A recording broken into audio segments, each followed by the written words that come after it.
जय हिंद साथियों, नमस्कार। बात कर रहे हैं महान क्रांतिकारी शहीद आजम भगत सिंह के जीवन के बारे में। अभी तक हमने भगत सिंह के पुरखों, उनके परिवार की पृष्ठभूमि पर बात की और भगत सिंह के बचपन को भी जाना हमने कि कैसे भगत सिंह का बचपन एक सामान्य बच्चे जैसा ही था।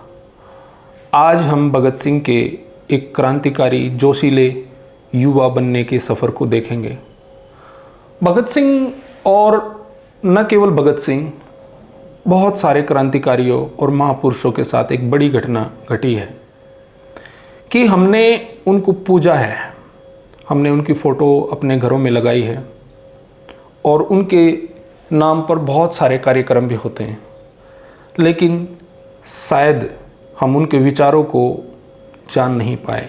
अगर उनके विचारों को जाना होता तो भारत की दिशा और दशा में बहुत बड़ा अंतर देखने को मिल सकता था। भगत सिंह के विचारों से बहुत कम लोग अवगत हैं। उनकी विचारधारा को आज हम डिस्कस करेंगे, जानेंगे। भगत सिंह के जीवन के कुछ एक महत्वपूर्ण पहलुओं पर चर्चा करेंगे, कुछ बहुत महत्वपूर्ण घटनाओं को थोड़ा नज़दीक से देखेंगे।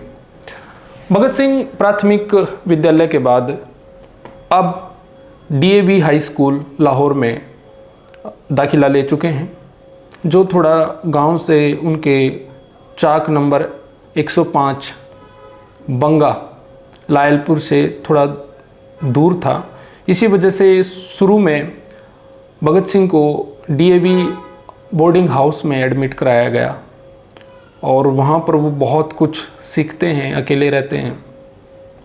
उसके बाद कुछ समय बाद वो खुद से गांव तक आना जाना, स्कूल से गांव शुरू करते हैं। 1919 की बात है। जलियांवाला बाग हत्याकांड एक ऐसी घटना जो भारत की चेतना को झंझोड़ कर रख देती है। भगत सिंह उस समय मात्र 12 साल के थे। भगत सिंह को जब ये सूचना मिलती है तो असहज हो जाते हैं और अस्थिर हो जाते हैं। रात भर सोचते रहते हैं और ढंग से सो भी नहीं पाते हैं। अगली सुबह भगत सिंह स्कूल जाने की बजाय ट्रेन पकड़ते हैं और अमृतसर पहुंचते हैं।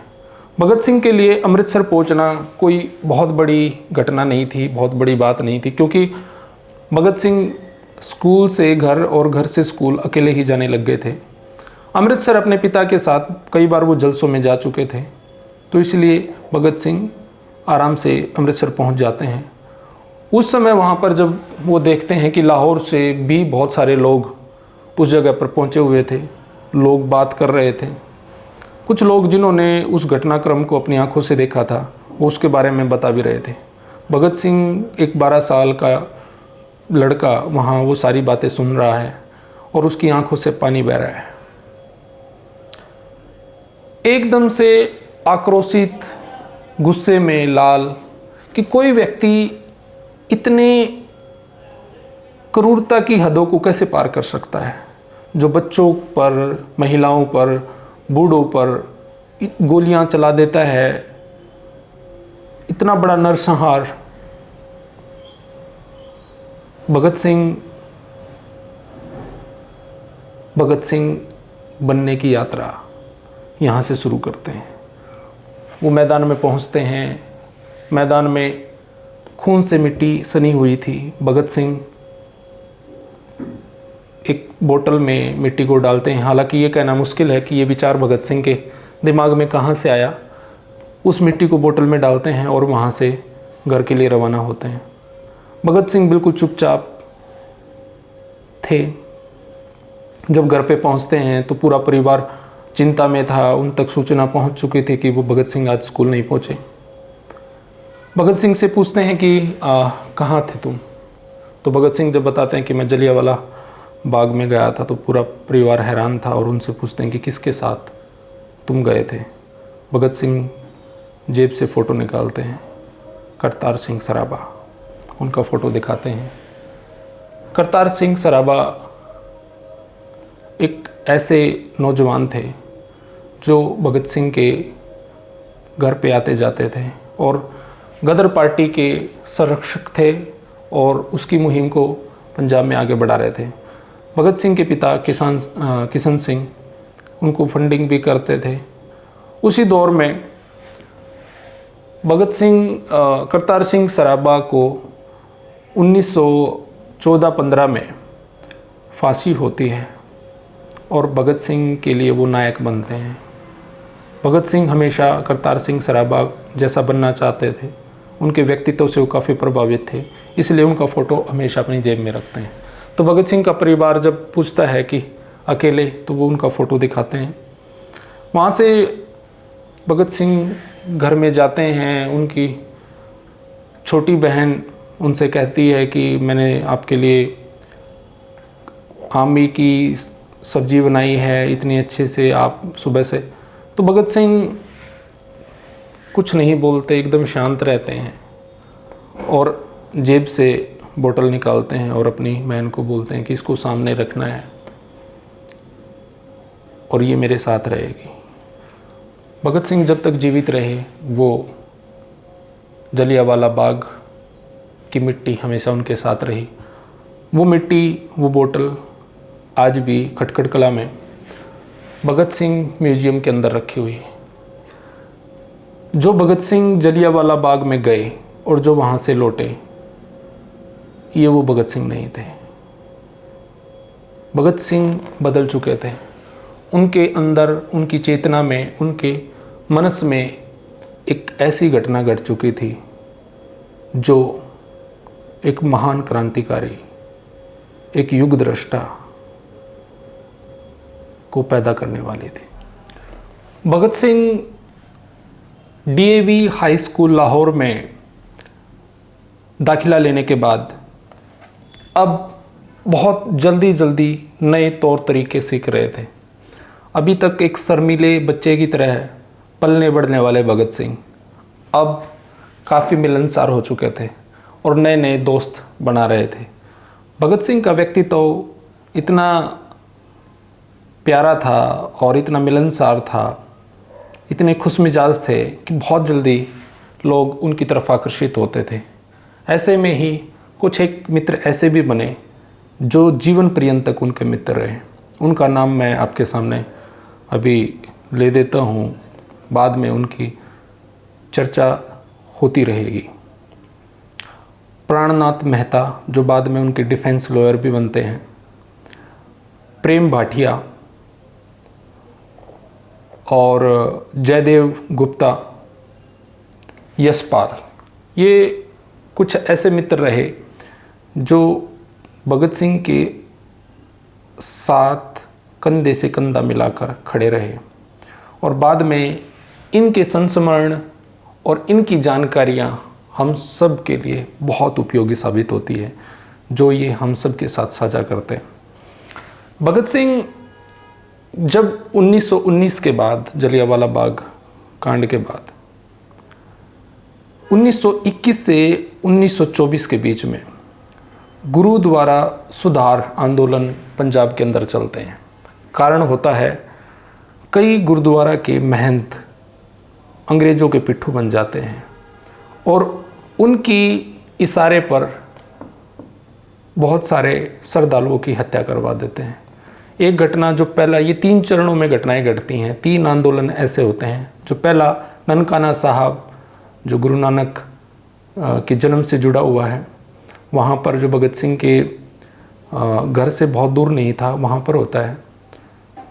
वहाँ घटना ये घटती है कि वहाँ के महंत कुछ किराए के बदमाशों को बुलाकर निहत्थे निर्दोष श्रद्धालुओं पर हमला करवा देते हैं, जिसमें सैकड़ों की संख्या में उनकी हत्या हो जाती है और उनके शरीर को के टुकड़े कर कर एक जगह डालकर मिट्टी का तेल डालकर आग लगा देते हैं। इस भयंकर, मार्मिक और विचलित करने वाली घटना से पूरे पंजाब में आक्रोश फैल जाता है और चारों तरफ से सिख समाज के जत्थे महंत के विरोध में ननकाना साहब की तरफ बढ़ना शुरू होते हैं। उसी समय भगत सिंह भी वहाँ पहुँचते हैं। और ये वैसी ही घटना भगत सिंह के जीवन में होती है जैसी जलियांवाला बाग हत्याकांड जैसी, जो उनके मन पर बहुत गहरा प्रभाव डालती है। महंत के विरोध में जितने भी सिख श्रद्धालु थे वो काली पगड़ी बांधते हैं। भगत सिंह भी काली पगड़ी बांधते हैं और ये काली पगड़ी भगत सिंह के नेशनल कॉलेज तक उनके साथ रहती है। उस समय जो 3 गुरुद्वारा सुधार आंदोलन हुए उनमें जो दूसरा होता है वो अमृतसर के पास एक जगह थी, वहाँ पर होता है, और तीसरा एक जैतो नाम की जगह है, वहाँ पर होता है। उसमें पंडित जवाहरलाल नेहरू की भी गिरफ्तारी होती है। और वो जगह ऐसी थी जहाँ पर भगत सिंह श्रद्धालुओं को लंगर खिलाते हैं, उनकी सेवा करते हैं, और साक्ष्य ये भी मिलते हैं कि कई जनसमूहों को संबोधित भी करते हैं। भगत सिंह के नाम का जिक्र सरकारी रिकॉर्ड में पहली बार यहीं से दर्ज होता है। भगत सिंह के नाम का वारंट निकलता है और भगत सिंह सरकारी रिकॉर्ड में आ जाते हैं। हालांकि 1925 में ये जो वारंट है वो वापस हो जाता है, लेकिन ये जो घटनाएं हैं भगत सिंह को बहुत जल्दी मैच्योर कर रही थी। भगत सिंह की अगर भाषा की बात करें तो उस समय 1921 में भगत सिंह के कुछ पत्र हैं जो भगत सिंह अपने दादाजी को लिखते हैं, जिसमें भगत सिंह अपने परीक्षा परिणामों का जिक्र दादाजी के सामने करते हैं। उसमें वो बताते हैं, विशेषकर वो संस्कृत के एग्ज़ाम का जिक्र करते हैं कि मेरे 150 में से 110 अंक आए हैं। काफ़ी उत्साहित दिखते हैं। भगत सिंह के दादाजी अर्जुन सिंह आर्य समाज से जुड़े हुए थे और एक महान समाज सुधारक थे। वो हमेशा से ही संस्कृत पे जोर देते हैं, तो इसलिए भगत सिंह भी काफ़ी इन्फ्लुएंस थे अपने दादाजी से, और इसी कारण से भगत सिंह की हिंदी भी काफ़ी मजबूत रही। बाद में जब आज़ादी के लिए वो देश के अलग अलग हिस्सों में जाते हैं तो ये हिंदी प्रभावी रूप से उनके काम आती है। यहीं पर जब ये गुरुद्वारा आंदोलन चल रहे थे, यहीं से भगत सिंह गुरमुखी और पंजाबी भी अच्छे से सीखते हैं। उस समय जो अगर मीडियम की बात करें, शिक्षण का, पढ़ाई का जो माध्यम होता था वो उर्दू होता था फर्स्ट लैंग्वेज के रूप में। दूसरी फिर पंजाबी या फिर हिंदी होती थी। हालांकि पंजाबी उस दौर में और गुरमुखी है वो गुरुद्वारों में या तो गुरुद्वारों में सिखाई जाती थी, जो सेवादार सिखाते थे, या फिर घरों में ही उसको सिखाया जाता था। भगत सिंह ये जो गुरुद्वारा आंदोलन हो रहे थे यहाँ पर गुरुमुखी सीखते हैं अपनी बहन के साथ ही, अमर कौर। यहीं पे भगत सिंह पंजाबी और गुरुमुखी का प्रयोग अपने पत्रों में करते हैं। भगत सिंह को लेटर लिखने का काफ़ी शौक था, जो बाद तक रहा, और उसी का एक कारण है कि उनकी कलम से निकले बहुत सारे पत्र हमारे साथ हैं, जिससे हम भगत सिंह के व्यक्तित्व को जान पाते हैं। उस समय भगत सिंह अपनी चाची हुकुम कौर को भी लेटर लिखते हैं और अपने चाचा अजीत सिंह के बारे में पूछते हैं, अपने बारे में भी बताते हैं।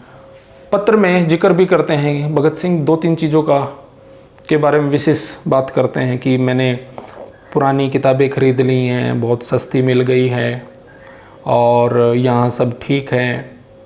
चाचा जी जो हैं स्वर्ण सिंह, जिनकी 23 साल की एज में ही जेल में क्रूरता के कारण मौत हो जाती है, उनके बारे में बताते हैं कि उनकी पोर्ट्रेट, उनकी पिक्चर बन गई है और जल्दी ही मैं उसको लेकर आऊँगा। इन सब घटनाओं से हम देख रहे हैं। हाँ, एक और भगत सिंह बताते हैं कि रेलवे कर्मचारी जल्दी ही हड़ताल शुरू करने वाले हैं। ये जो राजनीतिक घटनाक्रम हम देख रहे हैं, और भगत सिंह के जो पत्र उस एज में, जब 13-14 साल के भगत सिंह हैं, आप ये देखेंगे कि कितनी मैच्योरिटी उनके लेटर से झलक रही है। वो राजनीतिक रूप से कर्मचारियों के आंदोलन को देख रहे हैं, जो आसपास की घटनाएं घट रही हैं उसमें भाग ले रहे हैं यहाँ से, और बहुत कम समय में भाषाएं भी सीख रहे हैं। ये एक आने वाले क्रांतिकारी की झलक है। ये वो दौर था जब भगत सिंह हर मूवमेंट से जुड़ रहे थे, हर आंदोलन से जुड़ रहे थे। उसी समय 1920 में गांधी जी असहयोग आंदोलन की शुरुआत करते हैं और पूरे देश का आह्वान करते हैं। छात्रों के लिए वो विशेष अनुरोध करते हैं कि वो अपने स्कूल कॉलेजेस का बॉयकॉट करें और आंदोलन में शामिल हो। भगत सिंह ऐसा ही करते हैं और अपना स्कूल छोड़ देते हैं। भगत सिंह जब अपना स्कूल छोड़ते हैं तो वो अपनी मैट्रिकुलेशन कंप्लीट नहीं करते हैं, बीच में ही स्कूल छोड़ देते हैं। पूरे तन मन धन से भगत सिंह आंदोलन में जुट जाते हैं, रात रात जगते हैं, एक जगह से दूसरी जगह संदेश पहुंचाते हैं। उस समय आंदोलनकारियों के लिए खाने की व्यवस्था करना हो, उनको खाना परोसना हो, खाना पानी, तमाम जो भी उनको जिम्मेदारी दी जाती है इतनी कम आयु में वो करते हैं। लेकिन चोरा चोरी कांड होता है। गांधी जी असहयोग आंदोलन वापस ले लेते हैं। भगत सिंह इस घटना से टूट जाते हैं, क्योंकि अभी तक भगत सिंह को ये लग रहा था कि आज़ादी बहुत नज़दीक है, गांधी जी देश को बहुत जल्दी आज़ाद कराने वाले हैं और उनके चाचा अजीत सिंह वापस घर आ जाएंगे और जो उन्होंने वादा अपनी चाची को किया है कि वो अंग्रेज़ों को देश से बाहर करेंगे और चाचा जी को वापस लेके आएंगे, वो पूरा हो पाएगा। उन सब पे पानी फिर जाता है। भगत सिंह के सामने अंधेरा था, क्योंकि इधर आंदोलन ख़त्म हो जाता है, दूसरी तरफ उनका स्कूल भी छूट जाता है। एकेडमिकली भगत सिंह आगे की पढ़ाई जारी नहीं रख सकते थे, जबकि भगत सिंह का शौक़ था कि वो ज़्यादा से ज़्यादा पढ़े। लेकिन भगत सिंह को एक अवसर मिलता है। उसी समय गांधी जी और तमाम कांग्रेसी और जो अन्य कार्यकर्ता थे उन्होंने एक पैरेलल सिस्टम डेवलप किया था। उसको उस टाइम के हम उनको नेशनल इंस्टीट्यूट कह सकते हैं, जो कुछ एक भारत में निर्मित किए गए थे, जो उन क्रांतिकारियों के लिए, उन छात्रों के लिए थे जो आंदोलन की वजह से स्कूल छोड़ चुके हैं। उसी में अगर हम बात करें, काशी विद्यापीठ बनारस, जामिया मिलिया अलीगढ़, गुजरात विद्यापीठ अहमदाबाद और नेशनल स्कूल कॉलेज यूनिवर्सिटी जो एक ही बिल्डिंग में चल रहा था लाहौर में, लाला लाजपत राय द्वारा निर्मित, ये कुछ ऐसे इंस्टीट्यूट थे जो एक अवसर दे रहे थे। लेकिन उनके लिए शर्त ये थी कि आपका उस समय 2 प्रकार की व्यवस्था थी कि 10th जब आप कंप्लीट करते थे तो फैकल्टी ऑफ आर्ट या फैकल्टी ऑफ साइंस में आपका एडमिशन होता था। वो 2 साल का था। फैकल्टी ऑफ आर्ट या फैकल्टी ऑफ साइंस के बाद आपका एडमिशन होता था यूनिवर्सिटी के लिए, जिसमें बैचलर ऑफ आर्ट या फिर बैचलर ऑफ साइंस में आप एडमिशन ले सकते थे, जो 2 साल का था। चूँकि भगत सिंह की 10th ही कंप्लीट नहीं हुई थी तो एडमिशन नहीं ले सकते थे। लेकिन लाला लाजपत राय भगत सिंह के परिवार को जानते थे, और तो भगत सिंह को एक अवसर मिलता है और उनको कहते हैं कि आपको एक एग्ज़ाम देना पड़ेगा, उसके लिए आपको 2 महीने का समय दिया जाता है। भगत सिंह खूब तैयारी करते हैं और परीक्षा पास कर लेते हैं और यहाँ से नेशनल कॉलेज लाहौर में उनका एडमिशन होता है। नेशनल कॉलेज लाहौर एक ऐसी जगह है जो हम सबको रोमांचित करने वाली है, क्योंकि ये थी क्रांतिकारियों का अड्डा। भगत सिंह के सहपाठी, उनके साथी, उनके टीचर, उनके प्रिंसिपल कैसे क्रांति का ताना बुना बुन रहे थे, हम जानेंगे अगले भाग में।